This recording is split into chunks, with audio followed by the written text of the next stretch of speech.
Here's the most American story you'll hear today. A restaurant chain did not die because customers stopped coming.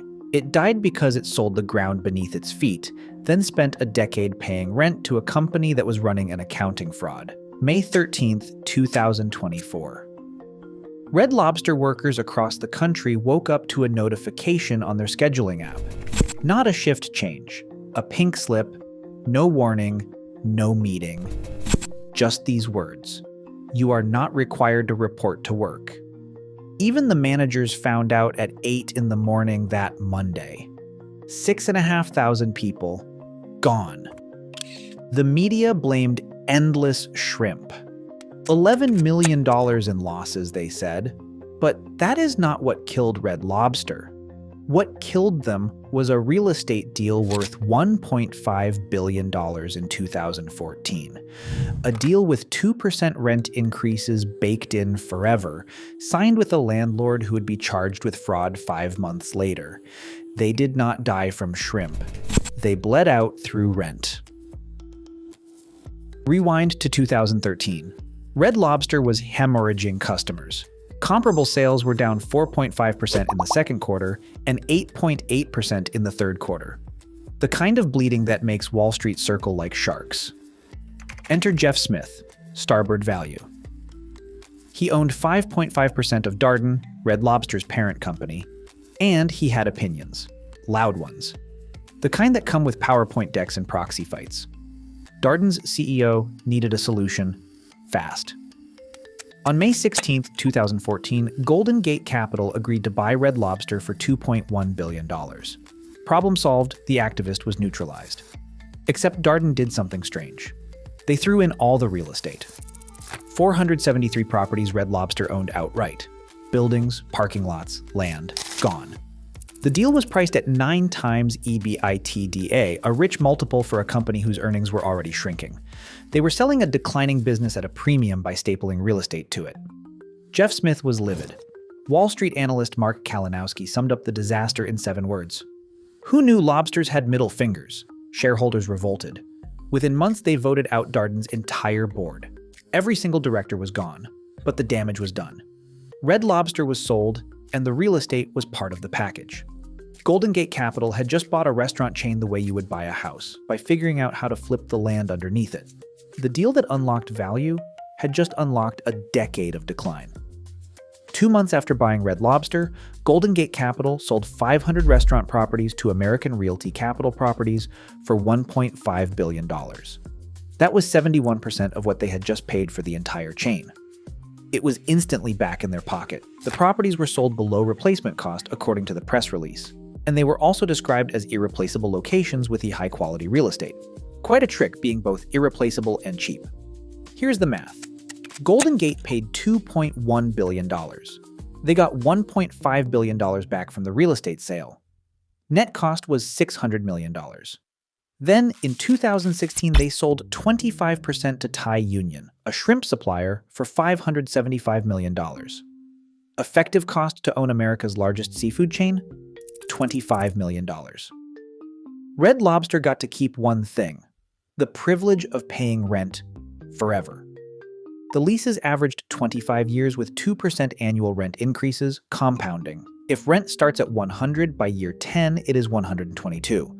By year 20, it is 149. By year 25, it is 64% more than you started, whether sales went up or down. They were triple net leases. Red Lobster paid rent plus property taxes, insurance, and maintenance. The landlord just collected checks. Jonathan Mays at Restaurant Finance Monitor saw it immediately. He said the deal gave Red Lobster little room for error. By 2017, Moody's downgraded them for persistently high leverage.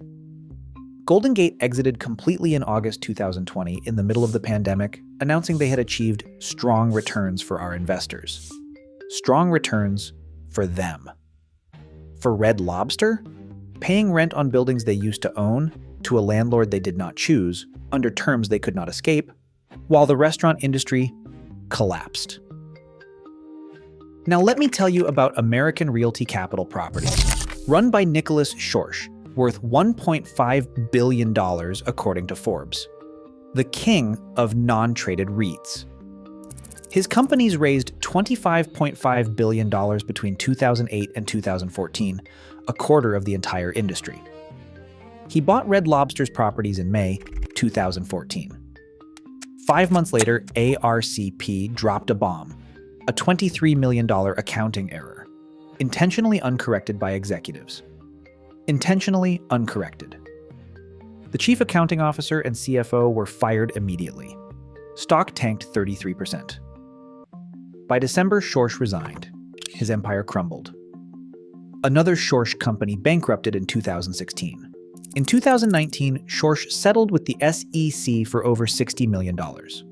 Brian Block, the CFO, was convicted of fraud. 18 months in prison. Lisa McAllister pled guilty to securities fraud.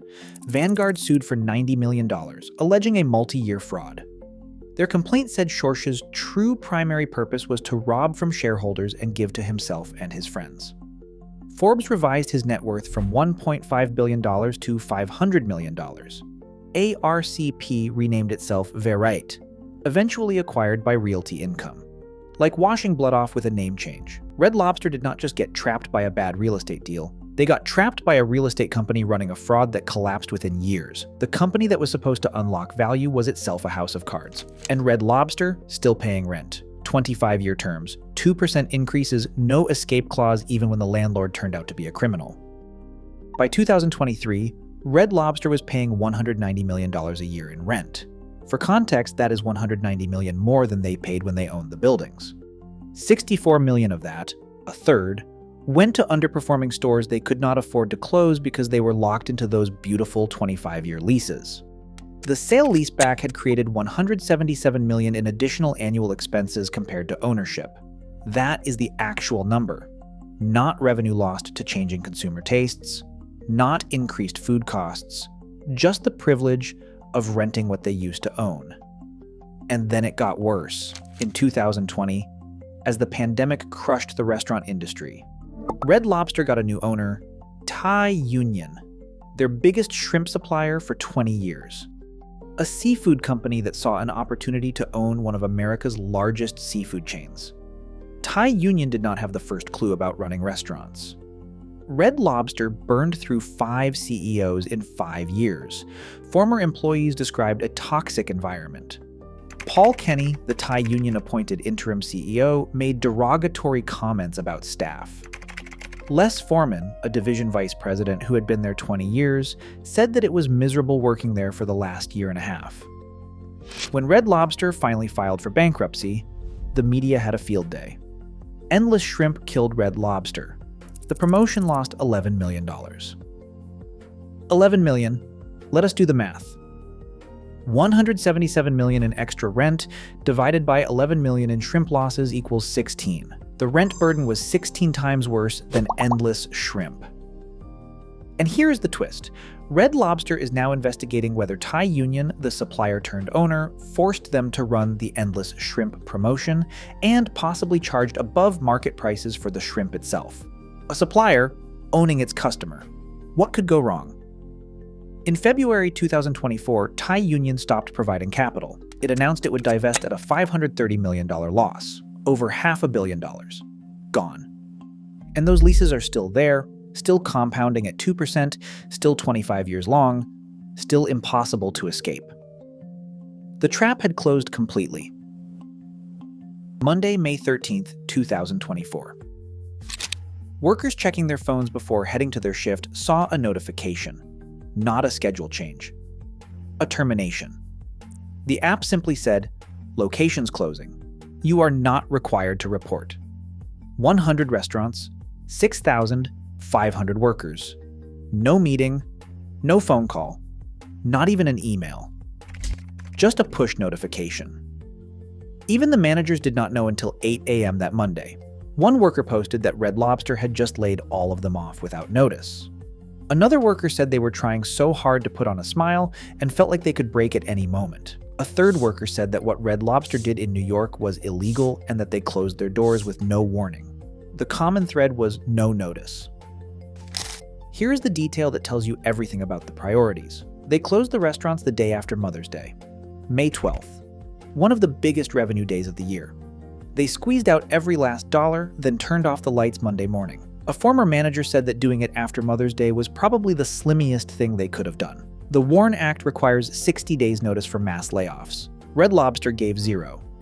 Former employee Donna Lowe filed a class action lawsuit 2 days before the bankruptcy. In California alone, 300 workers were laid off without warning.